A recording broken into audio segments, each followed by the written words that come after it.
Marcus Thompson's weathered hands froze on the foreclosure notice, his coffee mug suspended halfway to his lips as the courthouse radio crackled behind him. The morning sun cast long shadows through his truck's cracked windshield, but it wasn't the $47,000 debt that made his blood run cold. It was the voice on the news. Dr. Richard Harrison continues his groundbreaking pharmaceutical research despite renewed federal investigations. The reporter's words hit Marcus like a physical blow. 8 years. 8 years since he'd carried that dying grizzly cub away from Harrison's underground laboratory. 8 years since he'd been forced to let Bruno go. The elderly clerk stumbled backward from Marcus's truck window, papers scattering as she saw his face. "Sir, are you all right?" Her voice seemed to come from underwater. Marcus stared at the radio, remembering Bruno's tiny paw touching his palm that first night, remembering those trusting brown eyes. Now Harrison was back in the news, and Marcus was about to lose Sarah's family home, the only thing left of his dead wife. "Son of a—" Marcus slammed his fist against the steering wheel, the sound echoing across the empty courthouse parking lot. What had Harrison been doing all these years? And was Bruno still alive to remember the man who'd saved him? Leave a like and share your thoughts in the comments along with the city you're watching. From now, let's continue with the story. The Olympic Peninsula had always been Marcus Thompson's sanctuary, but today its towering Douglas firs felt like prison bars. At 52, he carried himself like a man who'd learned that life's heaviest burdens were invisible, the weight of promises broken, love lost, and time that moved too fast when you were happy and too slow when you weren't. His late wife, Sarah, used to tease him about talking to animals more than people. "Marcus, honey, that raccoon's not going to solve our mortgage problems," she'd laugh, watching him leave food scraps on the back porch. She'd been gone 10 years now. Cancer took her the same month he'd found Bruno, but her voice still echoed in the empty spaces of their small cabin on Clearwater Road. The house sat on 12 acres of forest land her grandfather had homesteaded in 1952. 3 bedrooms, 1 bathroom, and a wraparound porch where Sarah used to sit shelling peas while Marcus told her about his day patrolling the national forest. Now the bank wanted it all. The house, the land, the memories soaked into every board and nail. Marcus pulled his battered pickup into the gravel driveway, past the mailbox, still reading Thompson Family in Sarah's careful handwriting. The foreclosure notice crinkled in his shirt pocket as he climbed the porch steps, each creak a familiar friend. Inside, dust motes danced in afternoon sunlight that filtered through windows Sarah had cleaned every Saturday for 23 years. The living room walls told their story in faded photographs, their wedding day at Olympic National Park, Sarah feeding deer from their back deck, Marcus in his ranger uniform standing beside the old Forest Service truck. No children smiled back from those frames. They'd tried for years, but Sarah always said, "The good Lord gives us what we need, not always what we want." In the kitchen, Marcus opened his laptop, a grudging concession to the modern world, and pulled up the news article that had shattered his morning. Dr. Richard Harrison's photograph stared back at him. Silver-haired, distinguished, wearing the same cold smile Marcus remembered from 8 years ago. The article praised Harrison's innovative research methods and breakthrough treatments for neurological disorders. Innovative. The word tasted bitter in Marcus's mouth. He remembered the underground laboratory, the cages lined with animals bearing fresh injection sites, the smell of fear and antiseptic.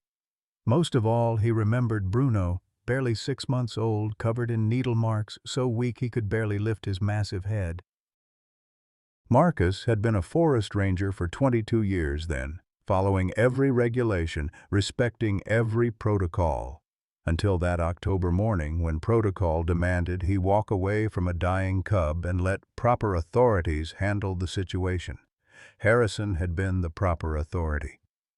Sometimes a man's got to choose between his job and his soul.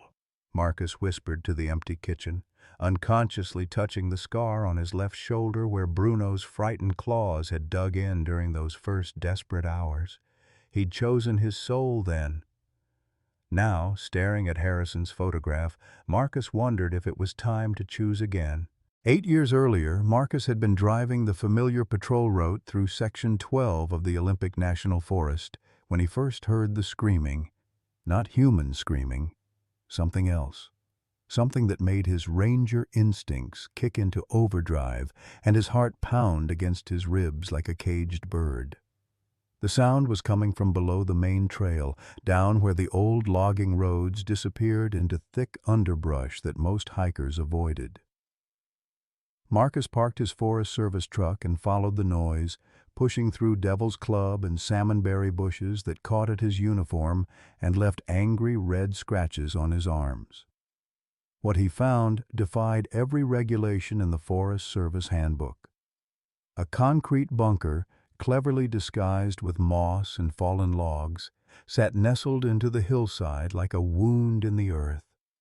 The heavy steel door stood slightly ajar, and the screaming, dear God, the screaming, poured out like water from a broken dam. Marcus's radio crackled with static as he approached, his boots crunching on pine needles and broken glass. "This is Ranger Thompson requesting backup at coordinates." He stopped mid-sentence. Through the crack in the door, he could see movement. Cages.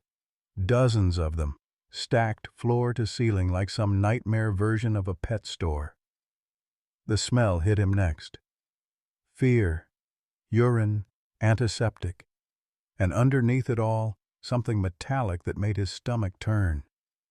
Blood. Marcus pushed the door wider and stepped into hell. Fluorescent lights hummed overhead, casting harsh shadows across row after row of metal cages. Raccoons, opossums, deer fawns, and in the back corner, barely visible in the dim light, something larger. The animals moved frantically at his presence, some cowering, others throwing themselves against their cage doors with desperate fury. "Jesus Christ," Marcus whispered, his voice swallowed by the concrete walls. He moved deeper into the facility, past tables covered with syringes, vials of clear liquid, and notebooks filled with cramped handwriting. On one table, a clipboard held what looked like a research protocol. Neural Response Study, Phase 3, Juvenile Ursus arctos, Subject 47. Subject 47. Marcus's flashlight beam found the back corner cage, and his breath caught in his throat. A grizzly cub, no bigger than a golden retriever, lay motionless on the metal floor. His fur was matted with dried blood, his tiny chest barely rising and falling. Injection sites dotted his arms and legs like grotesque polka dots, some still seeping a thin pink fluid.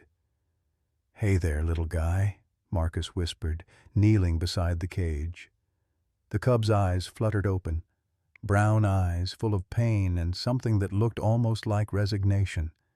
At 6 months old, this baby bear had already learned that humans meant hurt. The sound of footsteps echoed from the entrance tunnel. "Who the hell are you, and what are you doing in my laboratory?" Marcus spun around to find a silver-haired man in a white lab coat striding toward him with the confidence of someone who owned the world and everything in it. Behind him came 2 younger men in matching coats, their faces cold and professional. "Dr. Richard Harrison," the man said, extending a hand as if they'd just met at a cocktail party instead of an underground torture chamber. "And you're trespassing on private property." Marcus ignored the offered handshake.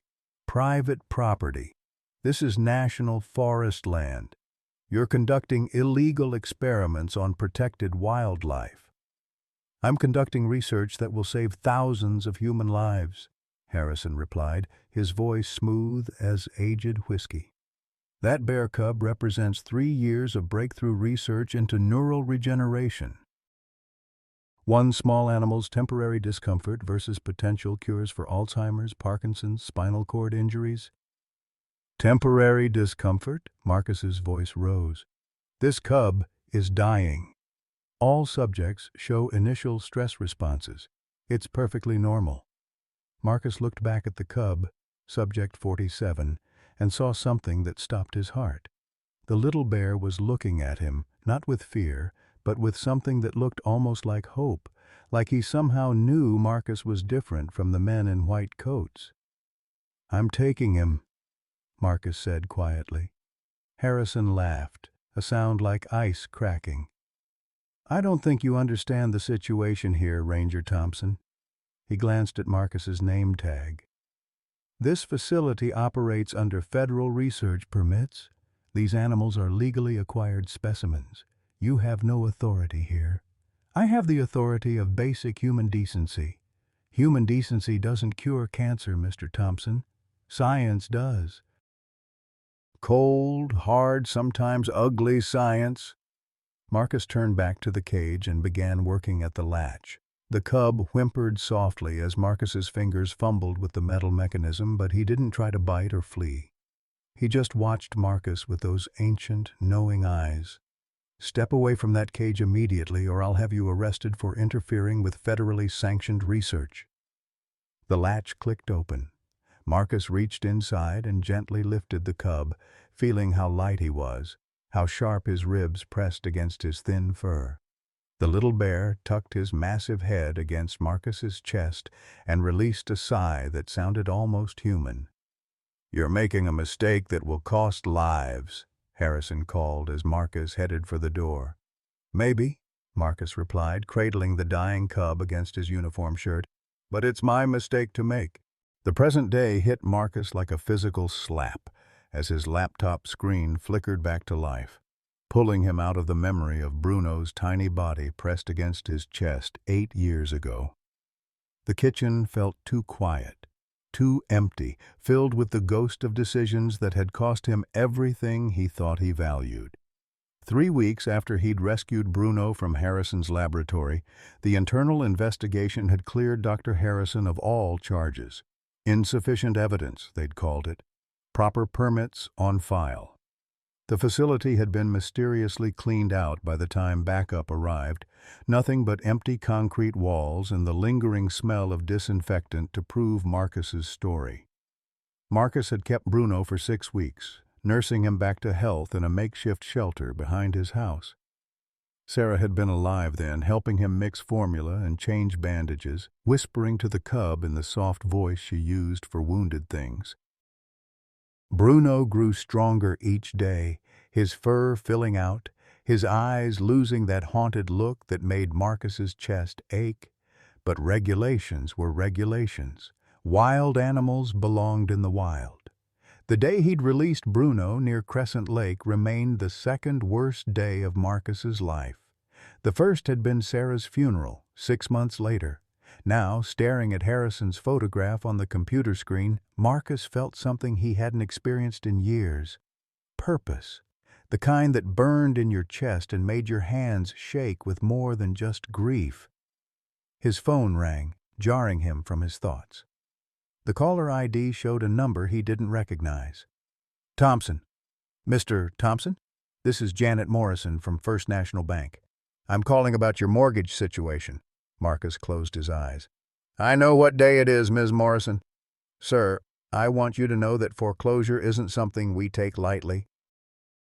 If there's any way you can make arrangements, even a partial payment, $47,000? Marcus laughed, but there was no humor in it. "You might as well ask me for the moon." "Mr. Thompson, I've reviewed your account history. You've never missed a payment until your wife's medical bills started coming in. Is there anyone you could call? Family? Friends?" Marcus looked around the empty kitchen, at the photographs on the walls showing a life that felt like it belonged to someone else. "No, ma'am. There's nobody left to call." After hanging up, Marcus walked out onto the back porch where Sarah used to shell peas and read mystery novels in the evening light. The forest stretched out before him, green and endless, holding secrets in its shadows.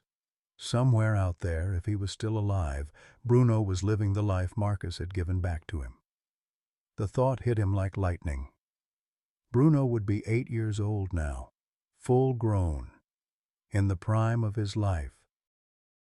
Marcus had spent countless hours researching grizzly bears during Bruno's recovery, learning everything he could about their habits, their lifespan, their remarkable memories. Grizzlies could live 30 years in the wild. They could remember individual humans for decades. They could track a scent for miles. The question that had haunted Marcus for 8 years suddenly demanded an answer. Did Bruno remember him? His laptop chimed with an email notification. Marcus almost ignored it, probably another collection agency or well-meaning friend offering sympathy he didn't want. But something about the subject line made him pause. Regarding your inquiry about Dr. Harrison. Marcus had never sent any inquiry about Dr. Harrison. The email was from someone named Eleanor May Whitfield, with a local area code Marcus recognized from the peninsula. Mr. Thompson, I saw your name in some old Forest Service reports about a wildlife incident 8 years ago. I think we need to talk. There are things you need to know about what Dr. Harrison has been doing since then. Things the authorities won't believe without proof. Meet me at Clearwater General Store tomorrow at 2 p.m. if you're interested in the truth. Come alone. E.M.W. Marcus read the email 3 times, his pulse quickening. Who was Eleanor May Whitfield? And how did she know about his connection to Harrison? More importantly, why was she contacting him now, just hours after he'd seen Harrison's face on the news for the first time in 8 years? The smart thing would be to ignore the email, delete it, spend his remaining 3 days packing up Sarah's things and figuring out where a 52-year-old ex-ranger with no marketable skills was going to live. Instead, Marcus found himself reaching for his jacket. The drive to Clearwater General Store took him through the heart of the peninsula, past familiar landmarks that triggered memories he'd spent years trying to bury. The old ranger station where he'd worked for 2 decades. The turnoff to Crescent Lake where he'd released Bruno.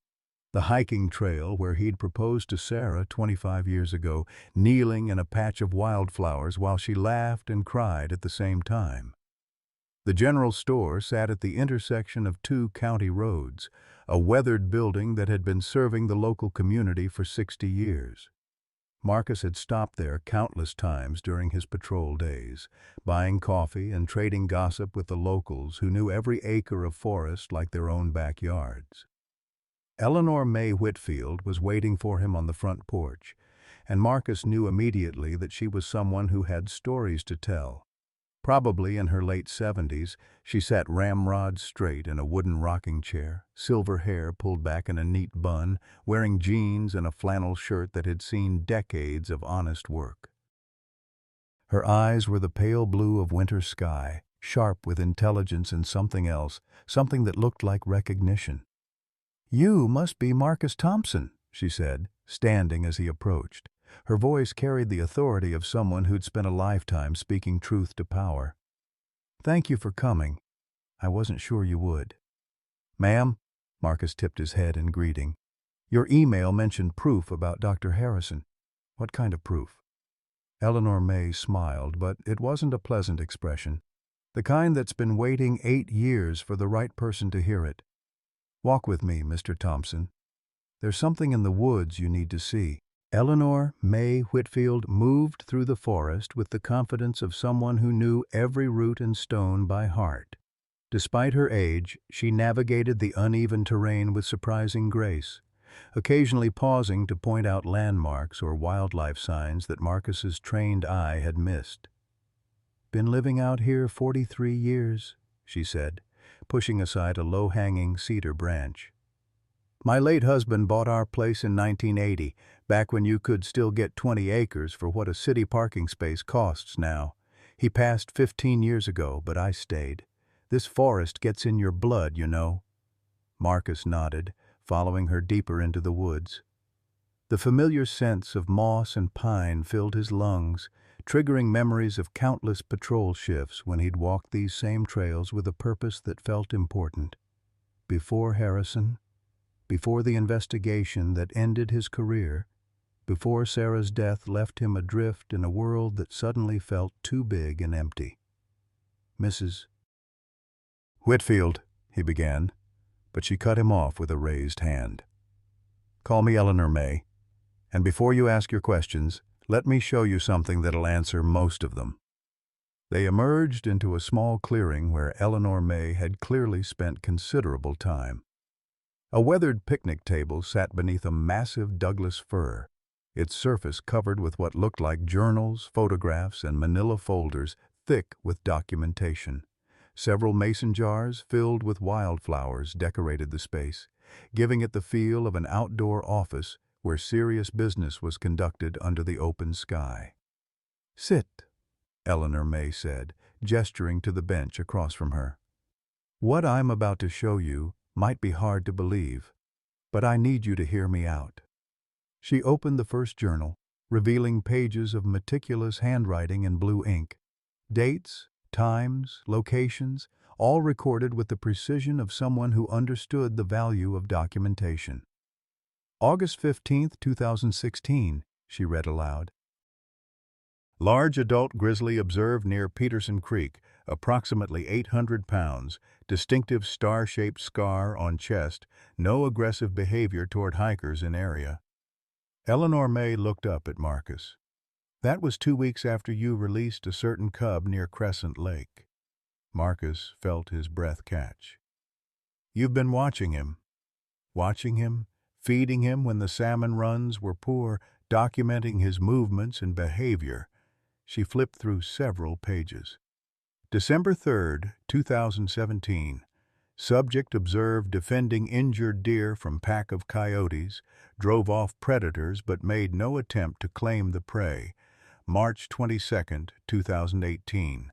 Subject found hibernating in cave system near my property, left undisturbed but monitored for signs of illness or injury."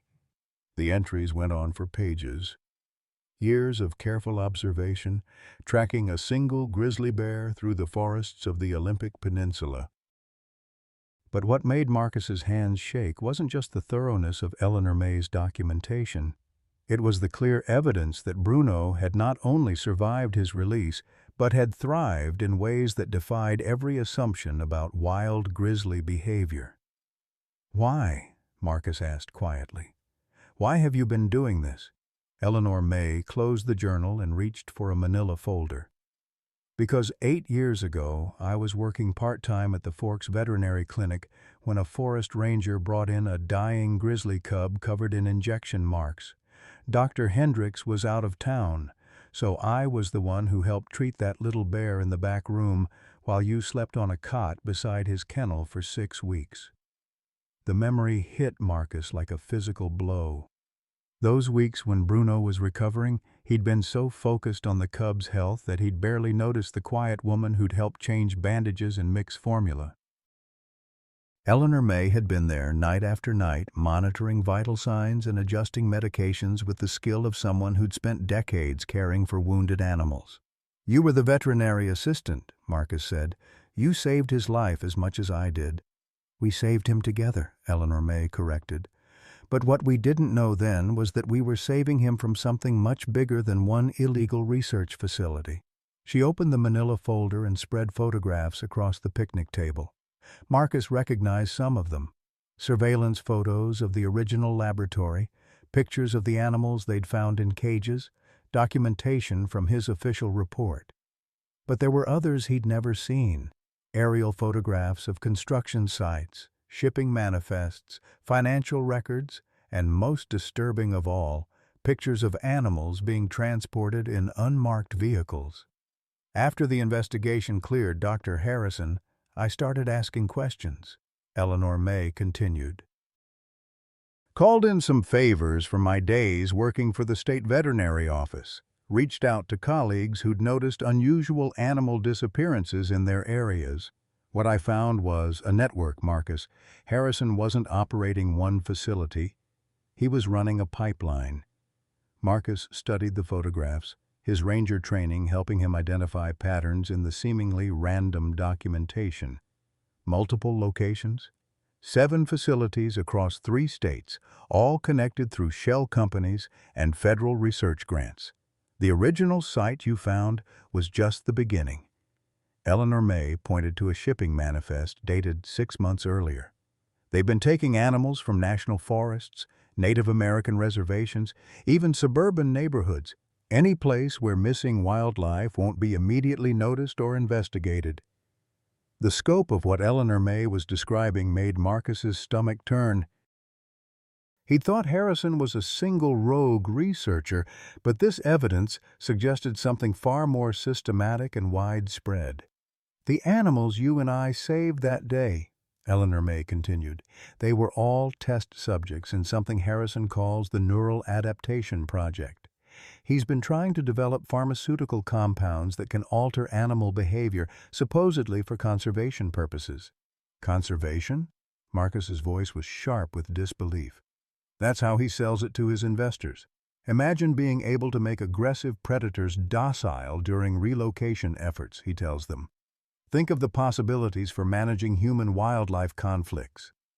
Eleanor May's voice dripped with disgust. "But the real applications are darker. Military contracts for developing crowd control agents, pharmaceutical companies interested in behavior modification drugs, agricultural corporations that want to manage pest populations without environmental impact studies." Marcus felt pieces of a horrible puzzle clicking into place. Bruno's scars, the injection sites. Harrison was testing behavioral modification drugs on him. Among other things, Eleanor May pulled out a thick folder labeled Subject 47, Bruno's designation from the original facility. "I've been tracking down Harrison's research notes through some contacts at the university. What they were doing to that cub, Marcus, it was monstrous." The folder contained photocopied pages of research protocols that made Marcus's vision blur with rage. Detailed descriptions of injecting juvenile bears with experimental compounds, monitoring their responses to stress stimuli, measuring changes in natural behavioral patterns. Bruno had been subjected to weeks of systematic torture disguised as scientific research. "But here's the thing," Eleanor May said, her voice taking on a note of wonder. "And despite everything Harrison did to him, Bruno became something extraordinary. Not because of the experiments, but in spite of them." She opened her most recent journal and showed Marcus entries from the past year. April 10th, 2024. Subject observed guiding lost hikers back to main trail, made no aggressive moves despite close human contact. June 3rd, 2024. Subject prevented confrontation between mother black bear and campers by positioning himself between them, diffused situation without violence. September 15th, 2024. Subject found injured ranger near Quinault Falls, remained with victim until rescue team arrived. Marcus stared at the entries, trying to process what he was reading. He's been protecting people. Not just people, other animals too. Last winter I watched him share his salmon catch with a family of otters whose usual feeding grounds had been disrupted by logging activity. He's developed behavioral patterns that are unlike anything documented in wild grizzly populations. Eleanor May closed the journal and fixed Marcus with those sharp blue eyes. "I think what happened to Bruno in that laboratory changed him, but not the way Harrison intended. Instead of making him more docile or controllable, it made him more empathetic, more connected to the other living things around him." "That's impossible," Marcus said. But even as the words left his mouth, he remembered the way Bruno had looked at him in that cage 8 years ago. Not with the fear or aggression you'd expect from a wild animal, but with something that looked almost like understanding. "Is it?" Eleanor May challenged. "You spent 6 weeks with him during his recovery. Tell me you didn't see something different in that cub. Something that made you willing to risk your career to save him." Marcus was quiet for a long moment, remembering those nights when Bruno would curl up beside his sleeping bag, making soft, wuffling sounds that seemed almost conversational. The way the cub would watch Marcus's face intently, as if trying to understand not just what Marcus was doing, but why he was doing it. "There's more," Eleanor May said softly. "Harrison didn't stop his research when you shut down that facility. He just moved it. And based on what I've been able to piece together from shipping records and financial documents, he's been looking for Bruno specifically." Marcus felt ice form in his veins. "What do you mean?" Subject 47 was his most successful test case. The only animal to survive the full protocol and show the behavioral changes Harrison was trying to achieve. He's been tracking Bruno for years, waiting for the right opportunity to recapture him and continue the research. Eleanor May pulled out a final document. A research proposal dated just 3 months earlier. The title made Marcus's blood run cold. Long-term neural adaptation study, recapture and advanced testing of successful subject 47. "He knows where Bruno is," Marcus whispered. "He knows where Bruno's territory is, yes, but he doesn't know about me, and he doesn't know that someone's been documenting Bruno's every move for 8 years. Eleanor May's smile was fierce. "Which means we have something he doesn't. Proof of what his experiments actually accomplished, and evidence of what he's planning to do next." Marcus looked at the scattered documents, the years of careful observation, the evidence of a conspiracy far larger than he'd ever imagined. "Why are you showing me this?" "Why now?" "Because 3 days ago, I saw unmarked vehicles with Washington State research permits conducting reconnaissance near Bruno's winter denning area," Eleanor May said. "And because yesterday morning I received a phone call from someone claiming to be a federal wildlife inspector asking about unusual grizzly activity in my area." She reached across the table and grasped Marcus's hand with surprising strength. "They're coming for him, Marcus. And when they do, they're not planning to let him go a second time." The weight of Eleanor May's words settled over Marcus like a physical burden. Bruno, the cub he'd saved, the bear who'd somehow learned to protect others instead of just himself, was being hunted by the same man who'd tortured him as a baby. "What do you want me to do?" Marcus asked. Eleanor May's smile was grim but determined. "I want you to help me stop them. And I want you to see Bruno again while we still can." The plan Eleanor May outlined was as audacious as it was dangerous. They would intercept Harrison's team before they could locate Bruno's denning area, gather photographic evidence of the illegal capture operation, and alert federal authorities who weren't on Harrison's payroll. It sounded simple when she explained it over coffee at her kitchen table. It felt like suicide when Marcus found himself crouched behind a fallen log at dawn, watching unmarked vehicles wind their way up the old logging road. "There," Eleanor May whispered, pointing through her binoculars at a white panel van followed by 2 black SUVs. "Same vehicles I saw 3 days ago."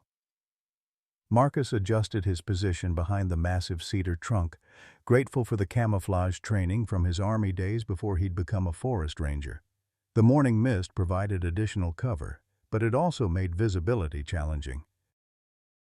Through his own binoculars, he could make out at least 6 men in tactical gear emerging from the vehicles, their movements coordinated and professional. "Military contractors," Marcus muttered. "Harrison's not taking any chances this time."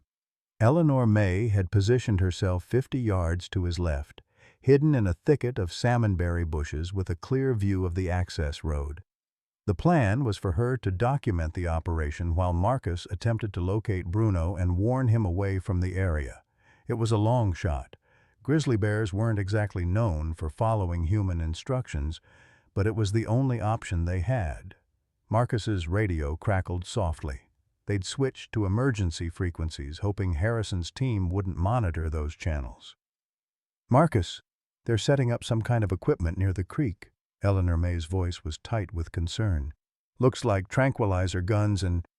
oh, God, they've got a cage." "A big one."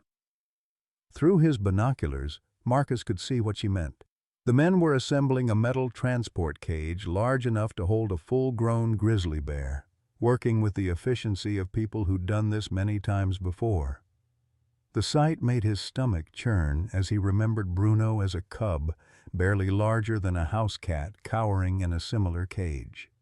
"I'm moving toward Bruno's territory," Marcus whispered into the radio. "Keep documenting everything. If this goes south, get out and call the FBI contact number we discussed. Be careful, Marcus. These men aren't researchers. They're hunters." Marcus slipped away from his hiding spot and began working his way through the dense forest toward the area where Eleanor May's journals indicated Bruno had been denning for the winter. The terrain was treacherous, filled with fallen logs, slick with moss, and hidden creek beds that could twist an ankle or worse. But Marcus had spent 22 years patrolling these woods, and muscle memory guided him along paths that most people would never notice. As he moved deeper into Bruno's territory, Marcus found himself remembering those 6 weeks of recovery 8 years ago. The way Bruno would follow him around the makeshift enclosure, staying close enough to touch but never demanding attention.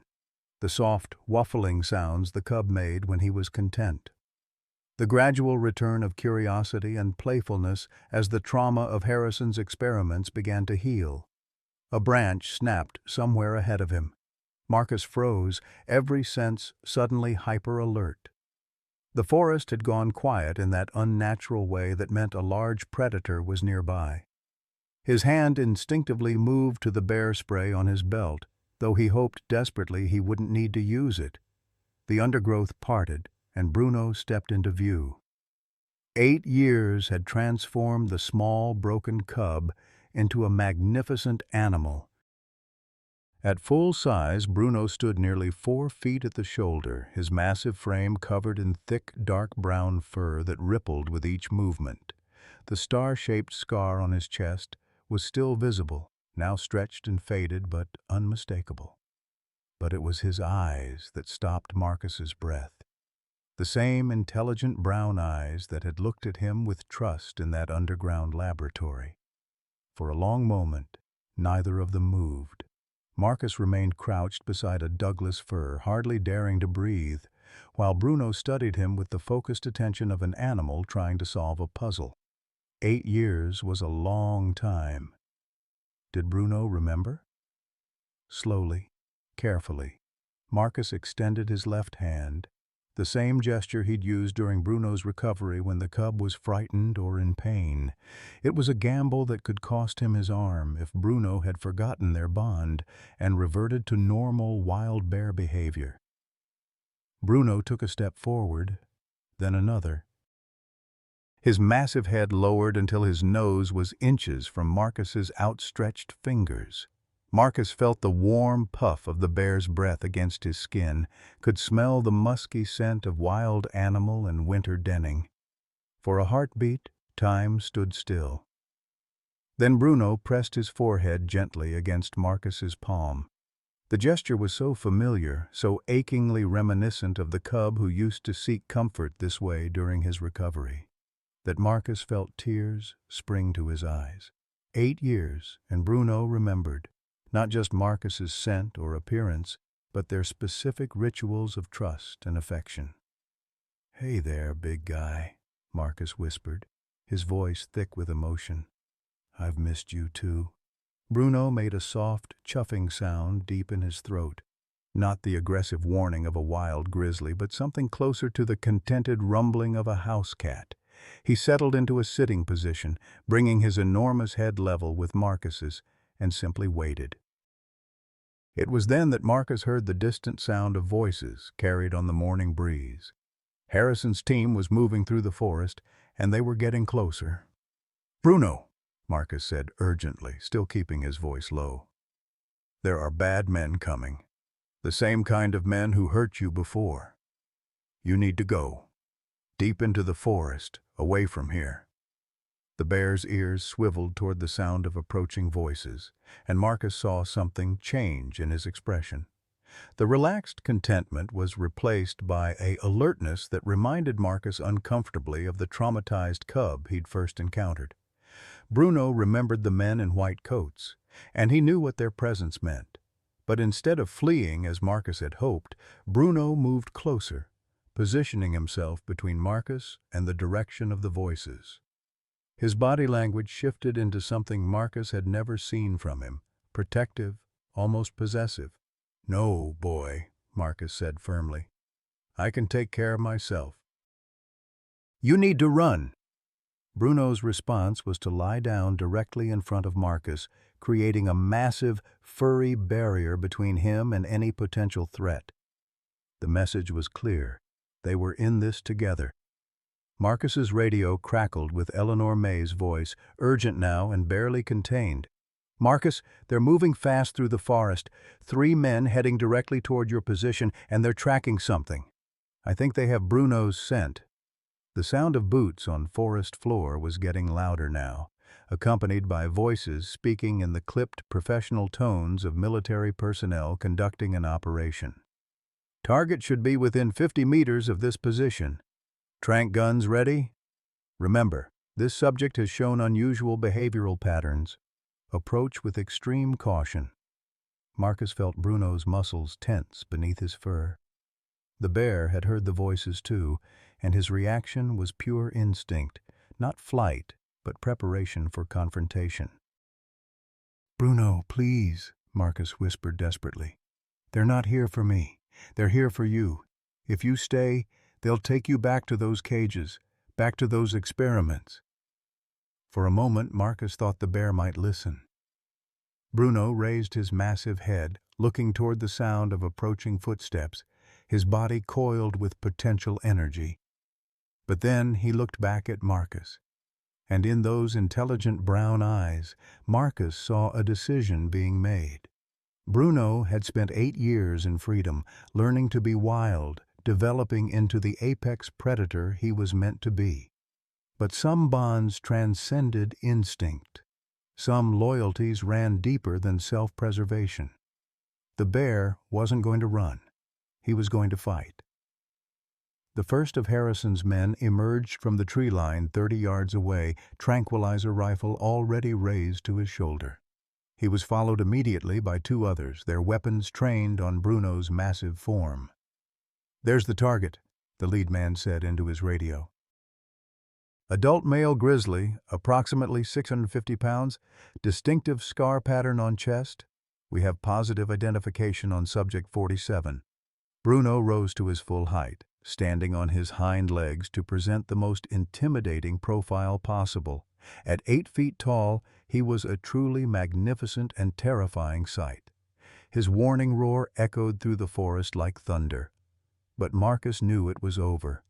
3 tranquilizer guns against 1 bear, no matter how large and powerful, wasn't a fair fight. In minutes, Bruno would be unconscious and loaded into that transport cage, destined to spend the rest of his life as Harrison's test subject.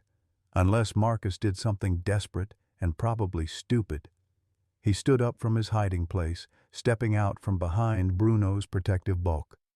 "Don't shoot!" Marcus called out, raising his hands above his head. "I'm an unarmed civilian!" The lead gunman swung his weapon toward Marcus, confusion evident in his voice. "Sir, you need to move away from that animal immediately. We're conducting a federal wildlife operation." "No, you're not," Marcus replied, his voice carrying the authority of someone who'd spent decades dealing with bureaucrats and liars. "You're conducting an illegal animal capture for private research purposes, and I'm here to witness every minute of it." He pulled out his phone and held it up, camera pointed directly at the 3 armed men. "My name is Marcus Thompson, former forest ranger. I'm documenting this operation for federal authorities. Smile for the FBI, gentlemen." The men exchanged glances, clearly not expecting civilian interference. Their hesitation gave Bruno the opening he'd been waiting for. With a speed that defied his massive size, the grizzly dropped to all 4s and charged. What happened next would replay in Marcus's mind for the rest of his life. Bruno's charge wasn't directed at the armed men as they'd expected. Instead, he veered at the last second, crashing through the underbrush toward a fourth man Marcus hadn't seen, someone who'd been positioning himself for a flanking shot. The sound of the tranquilizer gun was almost anticlimactic after Bruno's earth-shaking roar, but the dart found its mark, and Marcus watched in horror as 800 pounds of magnificent grizzly bear stumbled, fought to stay upright for a few more seconds, then collapsed unconscious among the ferns and moss of his forest home. "Secure the subject," the lead gunman ordered, his professional demeanor returning now that the threat had been neutralized. "And detain the civilian for questioning." Marcus felt rough hands grab his arms, but he kept his phone camera trained on Bruno's still form. Even unconscious, the bear looked peaceful, as if he were simply sleeping in a particularly comfortable spot in the woods he'd called home for 8 years. "It's going to be okay, big guy," Marcus whispered, knowing Bruno couldn't hear him but needing to say the words anyway. "Somehow it's going to be okay." But as Harrison's men began setting up equipment to load Bruno into their transport cage, Marcus wasn't sure he believed his own promise. The transport cage was smaller than Marcus remembered from 8 years ago. But then again, Bruno was no longer a frightened cub who could curl up in the corner. His massive form barely fit inside the reinforced steel bars, his breathing shallow from the tranquilizer but steady enough to offer Marcus a thread of hope to cling to. "Load him into the van," the lead operative ordered, his voice carrying the cold efficiency of someone who'd done this countless times before. "Dr. Harrison wants the subject at the facility within 4 hours." Marcus sat zip-tied against a Douglas fir, forced to watch as 4 men struggled to maneuver the cage containing his oldest friend toward the waiting vehicle. His phone had been confiscated, along with any hope of documenting what was happening for the authorities. Eleanor May's voice had gone silent on the radio frequencies. Either she'd escaped to call for help, or she'd been captured too. "You know this is illegal," Marcus called out, his voice hoarse from the raw emotion of watching Bruno being loaded like cargo. "That bear is a protected species on federal land. You can't just—" "Actually, we can." The voice belonged to Dr. Richard Harrison himself, stepping out of one of the black SUVs with the same arrogant confidence Marcus remembered from their first encounter. 8 years had been kind to Harrison. His silver hair was expertly styled, his clothes expensive, his bearing that of a man who'd grown accustomed to getting exactly what he wanted. Subject 47 was legally acquired under Federal Research Permit 77749B, Harrison continued, producing a folder thick with official-looking documentation. This animal was removed from the wild as part of an ongoing neurological study approved by 3 separate government agencies. Everything we're doing here is completely legitimate. Marcus stared at the papers, recognizing the federal seal and official formatting. The permits looked authentic, complete with signatures and date stamps that would satisfy any law enforcement officer who might question the operation. "You forged those permits," Marcus said. But even as the words left his mouth, he realized how naive he sounded. "I didn't forge anything," Harrison replied, his smile cold as winter. "I simply have friends in the right places who understand the importance of advancing medical science. Friends who believe, as I do, that the potential benefits of our research outweigh any sentimental concerns about individual animals." One of the operatives approached Harrison and spoke in a low voice Marcus couldn't quite hear. Harrison's expression darkened, and he walked over to where Marcus sat, bound against the tree. "My men tell me you've been documenting this operation," Harrison said. "They also tell me there was someone else in the woods with you, an elderly woman who managed to slip away before they could apprehend her." Marcus kept his face carefully neutral, not wanting to give away any information about Eleanor May.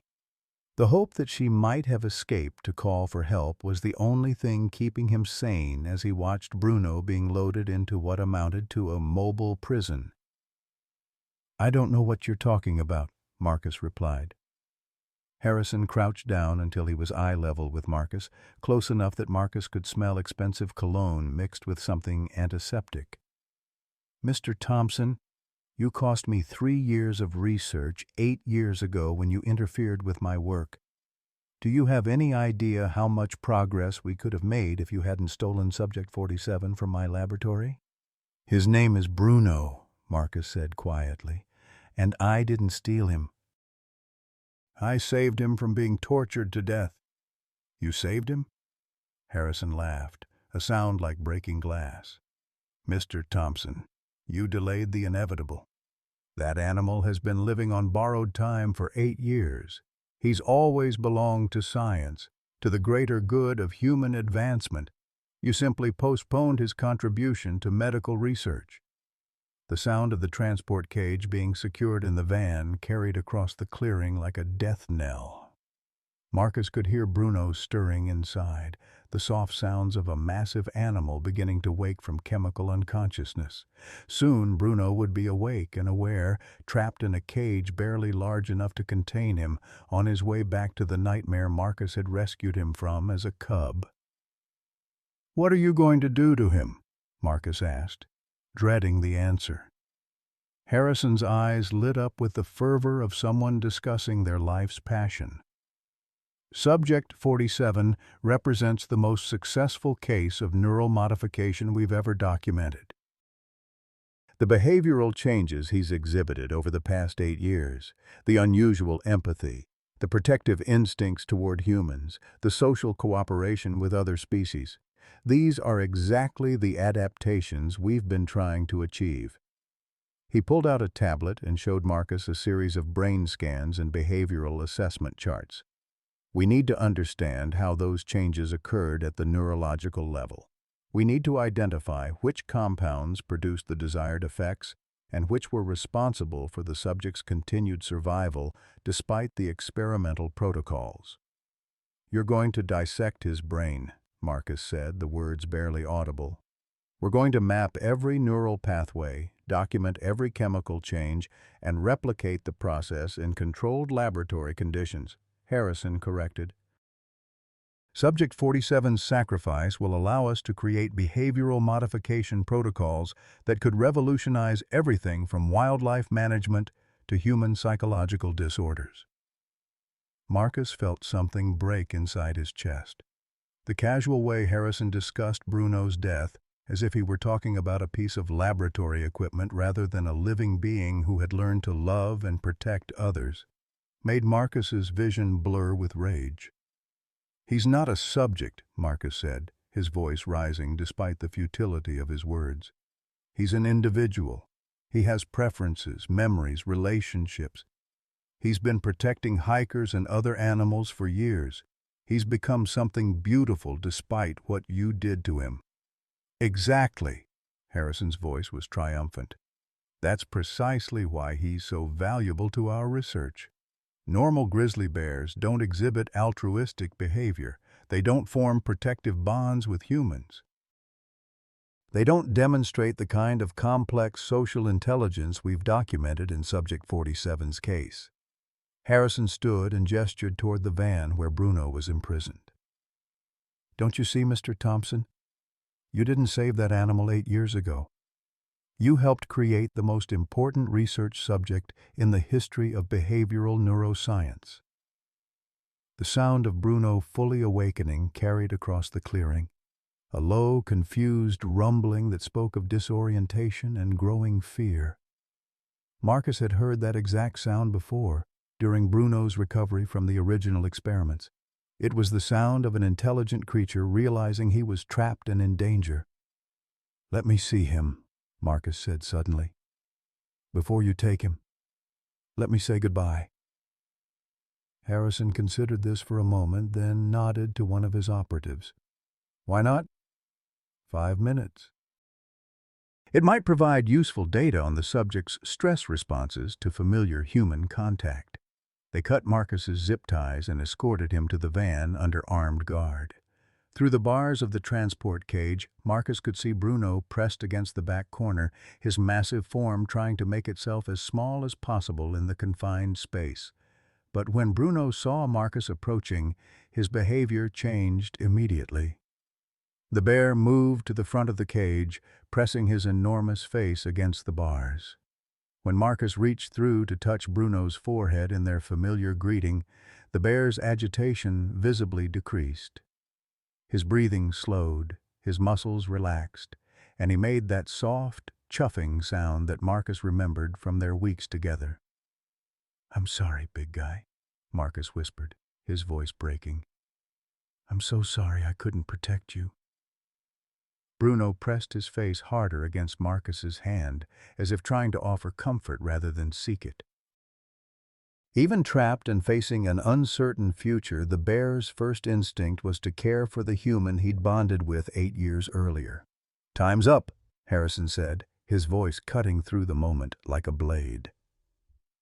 As the operatives pulled Marcus away from the cage, Bruno began to vocalize. Not the aggressive roars of a threatened predator, but something that sounded almost like calling, like he was trying to tell Marcus something important.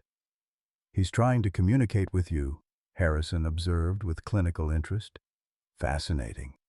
The subject appears to have developed rudimentary language concepts. We'll definitely need to study that." The van's engine started with a mechanical roar that drowned out Bruno's calls. Through the rear windows, Marcus could see the bear standing at the front of his cage, still trying to maintain visual contact as the vehicle began to pull away. Marcus Thompson, former forest ranger, stood in a clearing in the Olympic National Forest and watched his closest friend disappear into a future that would end with his death in service to human ambition disguised as scientific progress. And for the second time in his life, Marcus realized that following the rules and trusting the system had cost him everything that mattered. The zip ties cut into Marcus's wrists as Harrison's operative secured him to a metal chair in what had once been the Cascade Research Station's cafeteria. The abandoned facility, 40 miles deeper into the Olympic Peninsula than any tourist ever ventured, had been transformed into something that belonged in Marcus's darkest nightmares. Through the reinforced windows, Marcus could see the transport van parked beside a concrete building that hadn't existed 8 years ago. The structure was windowless, utilitarian, designed for the kind of work that required absolute privacy. Somewhere inside that building, Bruno was being prepared for procedures that would end with his death. "I have to admit, Mr. Thompson," Harrison said, settling into a chair across from Marcus with the casual confidence of a man conducting a job interview rather than orchestrating torture. "When you interfered with my research 8 years ago, I thought you were simply another bleeding heart ranger who couldn't see the bigger picture. I never imagined you'd become such a valuable asset to my work." Marcus tested the restraints holding him to the chair, but the zip ties were military grade, designed to hold much larger men than himself. "I'm not your asset." "Oh, but you are." Harrison opened a leather portfolio and spread several photographs across the metal table between them. "These are surveillance images taken over the past 8 years, documenting Subject 47's unusual behavioral patterns.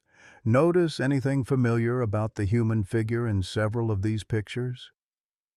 Marcus's blood turned to ice as he recognized himself in the grainy, long-distance photographs, walking forest trails near his home. Sitting by Crescent Lake where he'd released Bruno, working in his garden behind the house Sarah had left him. "You've been watching me." "We've been watching both of you," Harrison corrected. "You see, Mr. Thompson, what I realized after reviewing my initial research data was that Subject 47's behavioral modifications weren't purely chemical in nature. The neural pathways we'd altered during the original experiments had been further developed through his relationship with you during the recovery period." Harrison pulled out a tablet showing brain scan images that Marcus didn't understand, but found deeply disturbing. The subject formed what can only be described as a cross-species emotional bond. His protective instincts toward other creatures, his unusual cooperation with humans, his apparent capacity for empathy, these weren't side effects of our pharmaceutical interventions. They were learned behaviors acquired through his attachment to you. The implications of what Harrison was saying made Marcus's stomach churn. You're saying Bruno learned to care about others because I cared about him. I'm saying your relationship with Subject 47 created the most significant breakthrough in behavioral modification research in the past century, Harrison replied, his voice taking on the excited tone of a scientist discussing a major discovery. We've spent decades trying to chemically induce altruistic behavior in test subjects with limited success. But you accidentally demonstrated that emotional bonding during critical developmental periods can achieve the same results naturally. Harrison leaned forward, his eyes bright with possibilities Marcus didn't want to consider. Do you understand what this means for human psychological treatment? For rehabilitation of violent criminals? For managing aggressive tendencies in military applications? You want to experiment on people. I want to save people, Harrison corrected. Imagine being able to teach empathy to sociopaths. Imagine helping traumatized veterans form healthy emotional bonds again. Imagine the possibilities for treating autism spectrum disorders or severe attachment issues in children. Despite his revulsion at Harrison's methods, Marcus could hear the genuine conviction in the man's voice. Harrison wasn't conducting these experiments for personal gain or sadistic pleasure. He genuinely believed he was advancing human knowledge in ways that would benefit society, which somehow made his actions even more terrifying. The problem, Harrison continued, is that I need to understand the exact neurological mechanisms involved in the bonding process.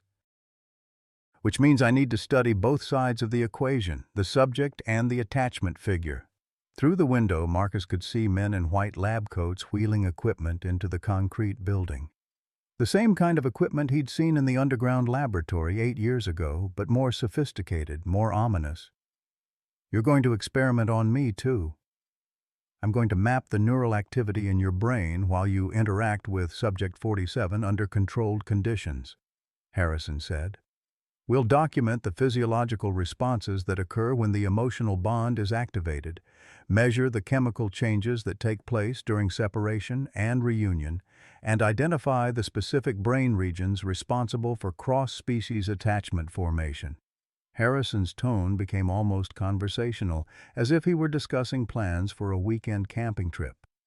The beauty of this approach is that both subjects will experience genuine emotional responses throughout the testing period. Your attachment to the bear and his attachment to you will generate authentic neurological data that we could never replicate with artificial stimuli. Marcus felt something cold and sharp settle in his chest. How long? The testing protocol will take approximately 6 weeks to complete. We'll need to establish baseline measurements, conduct stress response evaluations, measure separation anxiety patterns, and document the neurological changes that occur when the attachment bond is threatened or severed. 6 weeks. The same amount of time Marcus had spent nursing Bruno back to health 8 years ago, transformed into a twisted mirror image where their relationship would be systematically dissected and documented until both of them died in service to Harrison's research.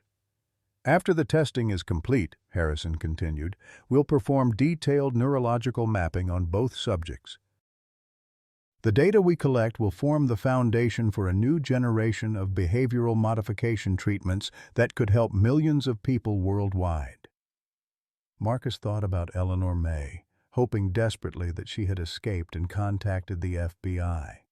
But even if federal agents were already on their way, 6 weeks was more than enough time for Harrison to complete his experiments and destroy the evidence. By the time help arrived, both Marcus and Bruno would be nothing but data points in research files. There is one alternative, Harrison said, watching Marcus's face carefully. I could use your cooperation to minimize the trauma involved in the testing procedures. If you're willing to participate voluntarily, I can ensure that Subject 47 experiences significantly less stress throughout the process. The offer was clearly a manipulation tactic designed to exploit Marcus's protective instincts toward Bruno. But even knowing it was psychological coercion, Marcus found himself considering it. If his cooperation could reduce Bruno's suffering even marginally, didn't he have an obligation to agree? What would voluntary cooperation involve? Primarily, it would mean helping us establish behavioral baselines without the need for restraints or sedation, Harrison explained. Subject 47 trusts you. If you're present during the initial evaluations, he'll be calmer, more cooperative. The data we collect will be more accurate, and the procedures will be less traumatic for both of you. Marcus stared at Harrison's face, searching for any hint of deception or hidden agenda. But the man's expression was utterly sincere, the look of someone who genuinely believed he was offering a reasonable compromise that would benefit everyone involved. "And if I refuse, then we'll proceed with standard protocols," Harrison replied with a slight shrug. Restraints, sedation, isolation procedures designed to maximize stress responses for research purposes. Subject 47 will spend the next 6 weeks in a state of constant fear and confusion, unable to understand why the human he trusts has abandoned him to his captors. The choice Harrison was offering wasn't really a choice at all. It was a carefully constructed trap that exploited Marcus's love for Bruno to turn him into a collaborator in their mutual destruction. But the alternative, leaving Bruno to face the experiments alone and terrified, was unbearable.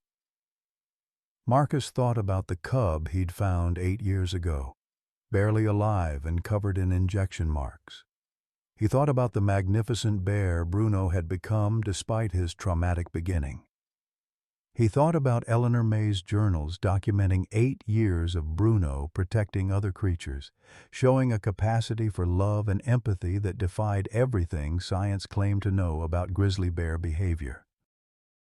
"I'll cooperate," Marcus said quietly, "but I want to see him first. I want to make sure he's okay." Harrison smiled with what appeared to be genuine relief. "Of course. In fact, seeing you will probably calm him down considerably. He's been quite agitated since we brought him in." They escorted Marcus across the compound to the concrete building, past windows that revealed glimpses of laboratory equipment and monitoring stations. The facility was larger than Marcus had initially realized, with multiple wings extending back into the forest. Harrison hadn't just rebuilt his research operation, he'd expanded it into something that could process dozens of subjects simultaneously. The holding area where Bruno was confined looked like a cross between a veterinary clinic and a maximum security prison. The cage was larger than the transport container, but still far too small for a full-grown grizzly bear. Bruno was pacing back and forth, his massive form moving with the restless energy of an intelligent creature trying to understand his situation. When Bruno saw Marcus approaching, his behavior changed immediately. The pacing stopped, replaced by focused attention that reminded Marcus powerfully of their first meeting in the underground laboratory. Bruno moved to the front of the cage and pressed his face against the bars, making soft vocalizations that sounded almost like questions. "Hey there, big guy," Marcus said softly, reaching through the bars to touch Bruno's massive head. "I know this is scary. I know you don't understand what's happening, but I'm here, okay? I'm not going to leave you alone." Bruno's response was to press his entire body against the front of the cage, trying to get as close to Marcus as the bars would allow. His breathing slowed, his muscles relaxed, and he made that familiar chuffing sound that Marcus remembered from their weeks together. "Remarkable," Harrison murmured, making notes on his tablet. "The subject's stress indicators have decreased by approximately 60% in the 30 seconds since you made contact. This level of cross-species emotional bonding is unprecedented in the literature." Marcus ignored Harrison's commentary, focusing entirely on Bruno. The bear's eyes held the same intelligence and trust they'd shown 8 years ago, but now there was something else, a deeper understanding of the connection between them, a recognition that transcended species boundaries. "I promise I'll stay with you as long as I can," Marcus whispered, his voice too low for Harrison to overhear. "No matter what happens, you're not alone." Bruno touched his nose gently to Marcus's hand, and for a moment that felt suspended outside of time, nothing else existed except the bond between a man and a bear who had found each other in darkness and refused to let go. Then Harrison stepped forward and the moment shattered like glass. "Excellent," Harrison said, his voice filled with scientific satisfaction. "We can begin the initial evaluations immediately. This is going to provide us with extraordinary data." As Harrison's assistants began preparing equipment for the first round of tests, Marcus realized that his promise to Bruno carried implications he hadn't fully considered. Staying with Bruno meant participating in experiments designed to document their relationship while systematically destroying both of them. But looking into Bruno's trusting brown eyes, Marcus knew he didn't have a choice. Some bonds were stronger than fear, deeper than self-preservation. Some promises were worth keeping, even when they led to destruction. He was going to stay with Bruno until the end, whatever that end might be. The sound that woke Marcus wasn't Bruno's familiar chuffing or the hum of laboratory equipment. It was the distant rumble of helicopters approaching through the dawn mist. He'd been dozing in the metal chair they'd positioned beside Bruno's cage, his body aching from 3 days of voluntary cooperation with Harrison's twisted research protocols. Bruno was instantly alert, his massive head lifting toward the sound with the sharp attention of a wild animal recognizing potential danger or salvation. His dark eyes found Marcus's face, and in that gaze was a question that needed no translation. Is this good or bad?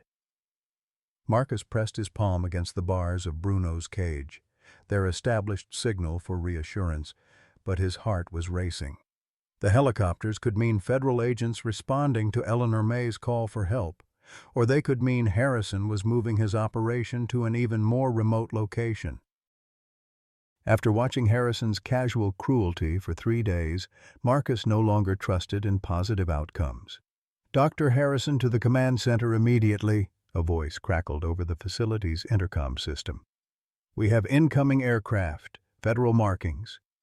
Through the barred windows of the holding area, Marcus could see men in lab coats running between buildings, their movements sharp with panic, rather than the methodical efficiency he'd observed during the experiments.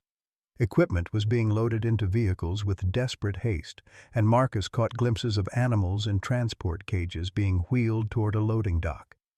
Harrison burst through the holding area doors, his usual composure replaced by barely controlled fury. "Mr. Thompson, it seems your elderly friend was more resourceful than I anticipated." "Eleanor May got through to the FBI," Marcus said, hope flaring in his chest for the first time in 3 days. "The FBI, the Fish and Wildlife Service, the Forest Service, and apparently several news organizations," Harrison replied, his voice tight with anger. "Your little documentation project has created quite a media circus." The sound of helicopters was growing louder, joined now by the distant rumble of vehicles on forest roads that hadn't seen traffic in years. Harrison's facility, hidden in one of the most remote corners of the Olympic Peninsula, was about to become very public. "Sir," one of Harrison's assistants approached breathlessly, "we have approximately 12 minutes before the first federal agents reach the perimeter. The transport vehicles are loaded and ready for evacuation." Harrison looked at Bruno's cage with the expression of a man forced to abandon a priceless treasure. 12 minutes isn't enough time to sedate and transport Subject 47. The cage is too large for the emergency evacuation protocols." Marcus felt ice form in his veins as he realized what Harrison was considering. "You're going to leave him behind. I'm going to ensure that 8 years of irreplaceable research data doesn't fall into the hands of bureaucrats who lack the vision to understand its importance," Harrison corrected. He turned to his assistant. "Prepare the euthanasia protocols for Subject 47.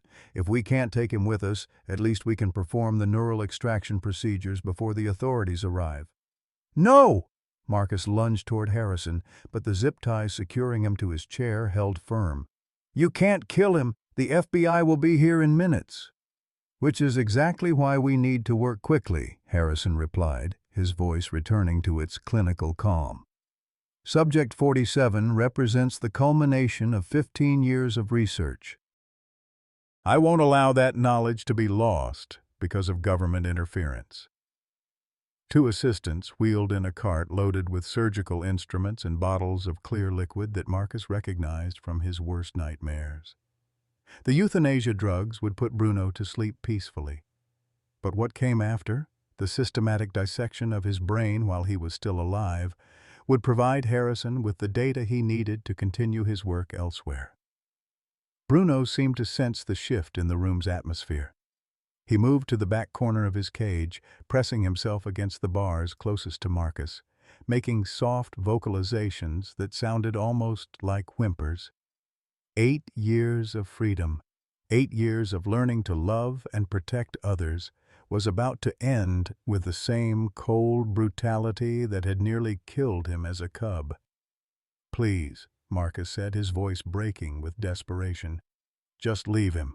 When the FBI gets here, they'll take care of him. You can disappear with your research data and continue your work somewhere else. You don't need to kill him." Harrison was preparing a syringe with steady hands, his movements practiced and efficient. "Mr. Thompson, you continue to think of Subject 47 as an individual animal rather than a research asset. His brain contains neurological adaptations that took 8 years to develop.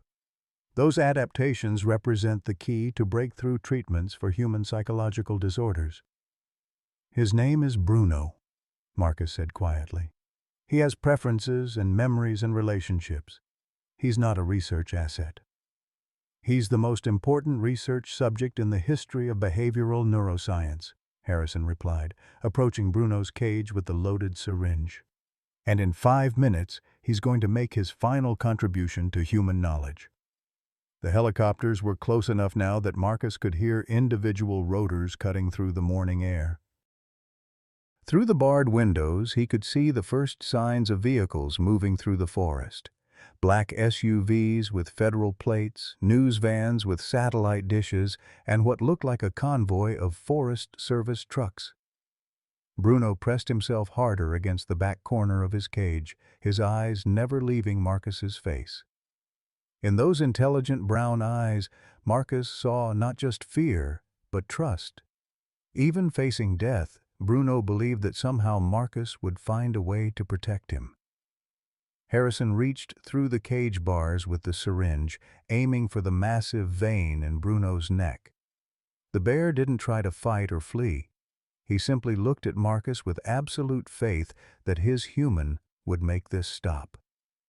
"I'm sorry," Marcus whispered, tears streaming down his face. "I'm so sorry, Bruno. I tried to keep you safe." The sound that came from outside the building wasn't helicopters or vehicles. It was something Marcus had never heard before, a chorus of animal vocalizations that seemed to come from every direction at once. Bears roaring, wolves howling, elk bugling, and underneath it all, something that sounded almost like a coordinated response to danger. Harrison paused with the syringe inches from Bruno's neck. "What the hell is that noise?" Through the barred windows, Marcus could see shapes moving through the forest, large shapes, moving with purpose toward the research facility.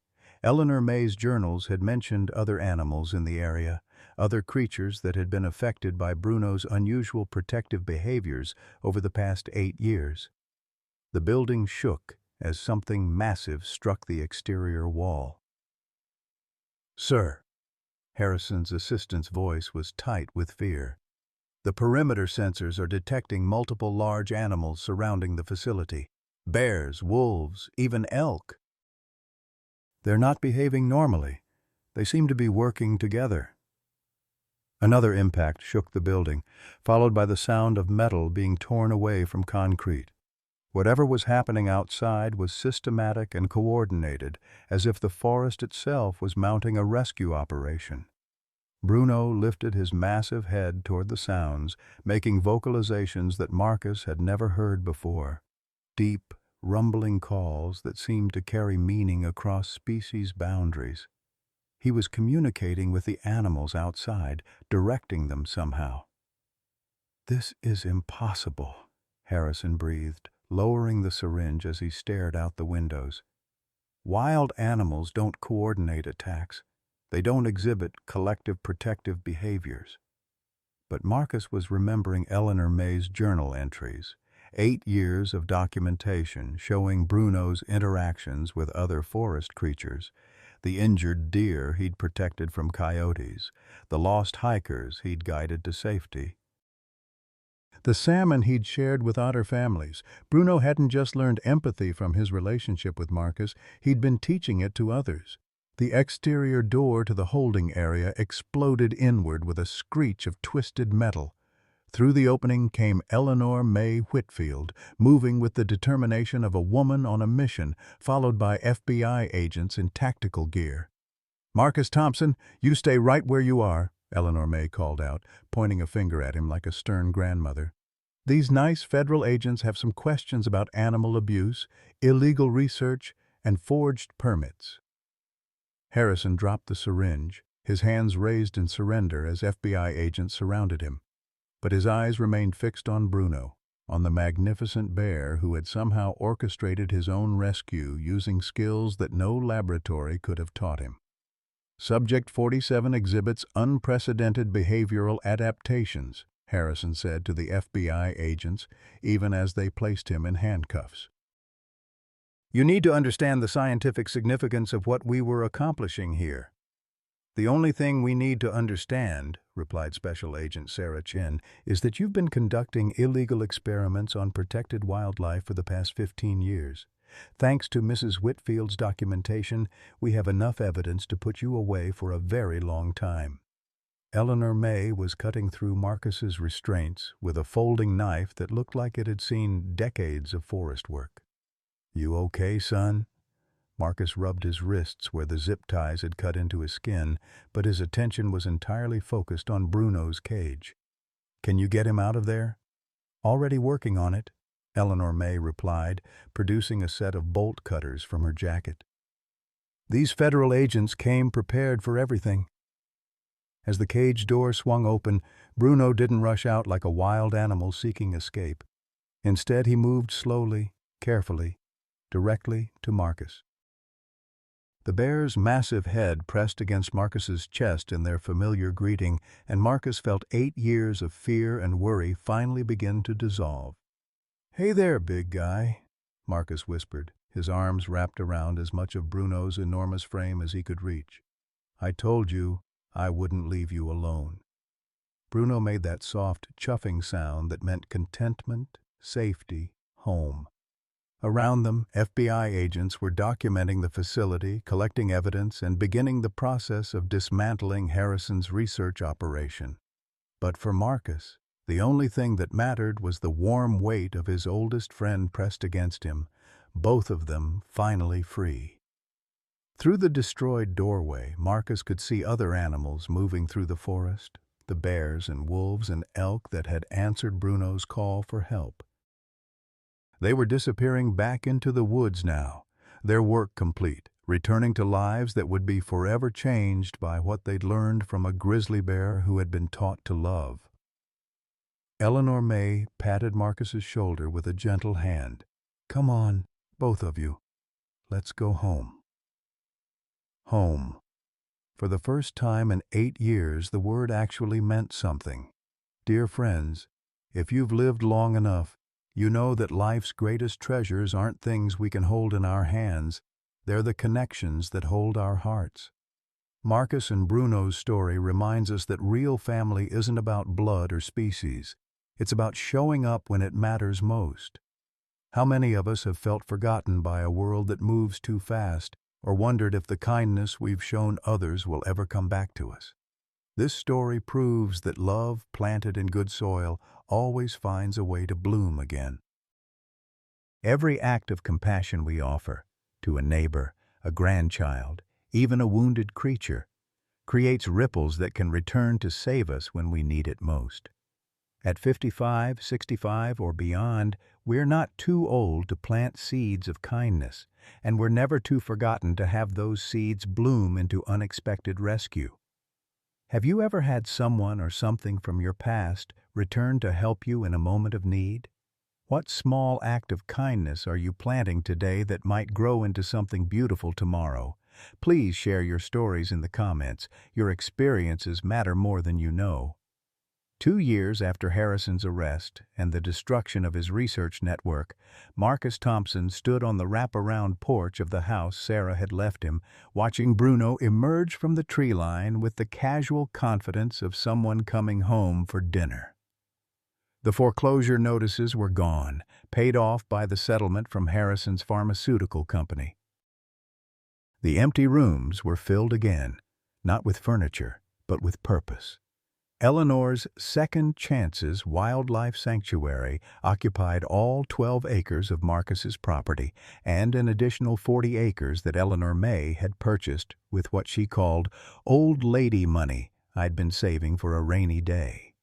The sanctuary had become a haven for animals recovering from human cruelty, a place where creatures who'd lost their trust in people could learn that not all humans meant harm.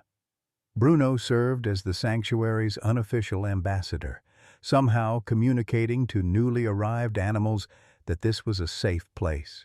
Marcus had watched in amazement as traumatized bears, wolves with damaged spirits, and even smaller creatures like raccoons and opossums seemed to understand Bruno's message. These humans were different. "Evening, big guy," Marcus called from the porch, settling into the rocking chair that Eleanor May had insisted on buying for him. "How was your patrol today?" Bruno approached the porch with that rolling gait that covered ground deceptively quickly for such a massive animal. At 10 years old, he was in his prime, his dark fur thick and glossy, his movements fluid with the confidence of a bear who'd never again question his place in the world. The star-shaped scar on his chest had faded but remained visible, a permanent reminder of how far both of them had traveled from that underground laboratory. The bear settled onto the grass beside the porch, close enough that Marcus could reach down and run his fingers through the thick fur behind Bruno's ears. This had become their evening ritual, a quiet time when the day's work was done and they could simply exist in each other's company without the need for words or explanations. "We had visitors today," Marcus told Bruno, his voice carrying the contentment of a man who'd finally found his proper place in the world. "A family from Seattle brought their 8-year-old daughter. She's been having nightmares ever since their dog was killed in an accident. Her parents thought maybe meeting you might help her understand that animals and people can be friends again." Bruno's ears perked up at the mention of children. Over the past 2 years, he'd developed a particular gentleness with young visitors to the sanctuary, seeming to understand intuitively which ones needed extra reassurance and which ones were ready for more active interaction. "She was scared at first," Marcus continued, his hand moving in long strokes along Bruno's massive head. "Stood behind her daddy and peeked around his legs like you were some kind of monster. But you know what happened when you did that thing where you lie down and put your head on your paws." Bruno made a soft, chuffing sound that Marcus had learned meant amusement. The bear had developed an entire vocabulary of vocalizations during their years together, each sound carrying specific meaning that Marcus understood as clearly as spoken words. "That little girl walked right up to you and put her tiny hand on your nose," Marcus said, smiling at the memory. "Started telling you all about her dog, how much she missed him, how scared she was that loving animals would only lead to more hurt. And you just listened, didn't you? Just lay there and let her work through all that pain." Through the open windows of the main house, Marcus could hear Eleanor May moving around in the kitchen, preparing dinner for the 3 of them. At 80 years old, she'd become the sanctuary's unofficial manager, handling the paperwork and phone calls while Marcus and Bruno dealt with the hands-on animal care. She'd moved into the guest room 6 months ago, claiming it was more convenient than driving back and forth from her cabin, but Marcus suspected she was simply happier surrounded by the constant activity of healing creatures. "Eleanor May's making her famous pot roast tonight," Marcus told Bruno. "She's been fussing over it all afternoon, claiming she's trying to perfect the recipe for the cookbook she's never going to write." The cookbook had become something of a running joke between them. Eleanor May insisted she was documenting all her recipes for posterity, but Marcus suspected the real reason was that cooking for a household again made her feel useful in ways that living alone never had. The sound of a car engine carried through the evening air, and Marcus saw headlights turning into their long driveway. Visitors to the sanctuary usually called ahead, especially in the evening hours when the animals were settling in for the night. Bruno lifted his head, ears forward in alert attention, but his body language remained relaxed. After 2 years of meeting hundreds of visitors, he'd developed an uncanny ability to distinguish between friendly arrivals and potential threats. The car that pulled up to the house was a modest sedan with Washington state plates.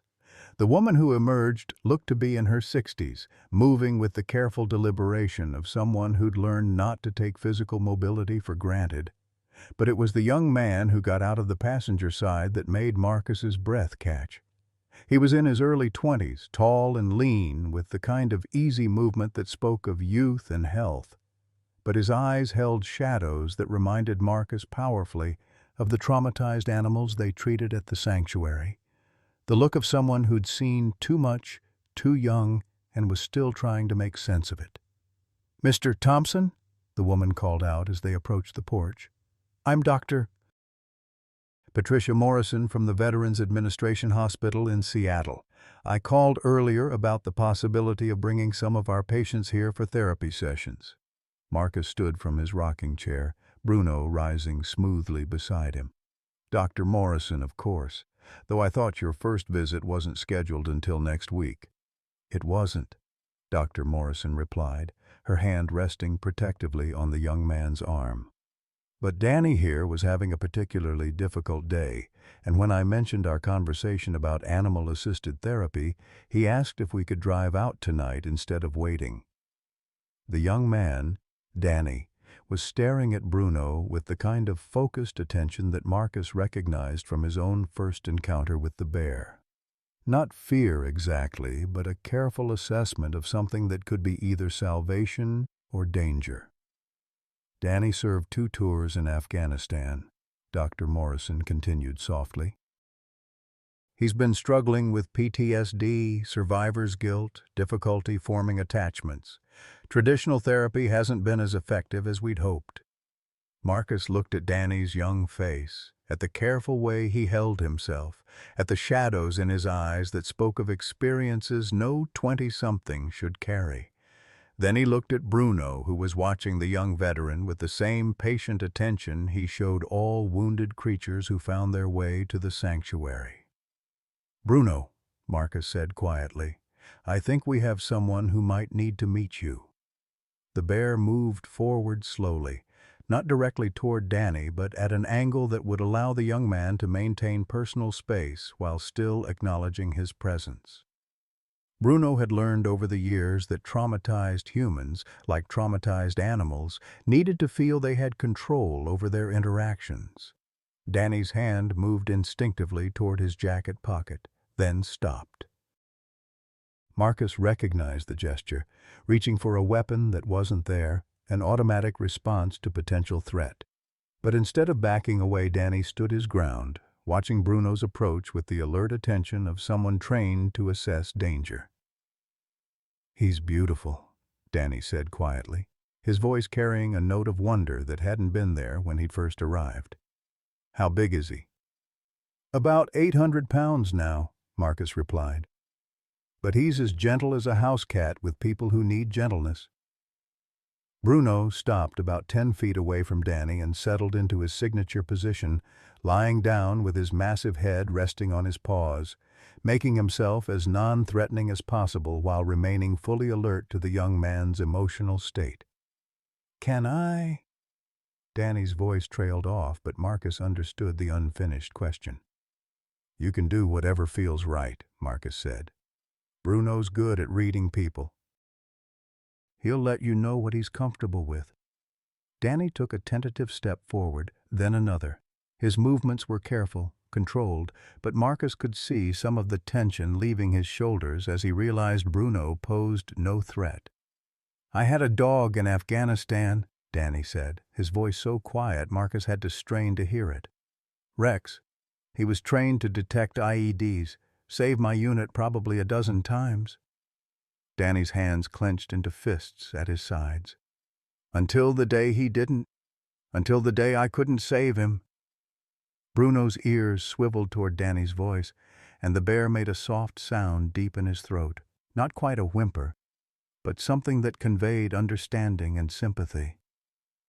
"Rex died because of me," Danny continued, his voice breaking. "Because I wasn't paying attention. Because I missed something I should have seen." Marcus felt his own throat tighten as he recognized the familiar weight of survivor's guilt in Danny's voice. He'd carried similar feelings about Sarah's death, about the animals he hadn't been able to save over the years, about Bruno's recapture despite his efforts to protect him. Bruno rose to his feet and moved closer to Danny, stopping just within arm's reach. The bear's massive presence somehow managed to be both commanding and comforting, offering strength without demanding anything in return. Danny reached out slowly, his hand trembling as it made contact with Bruno's thick fur. The moment their connection was established, something shifted in the young man's posture.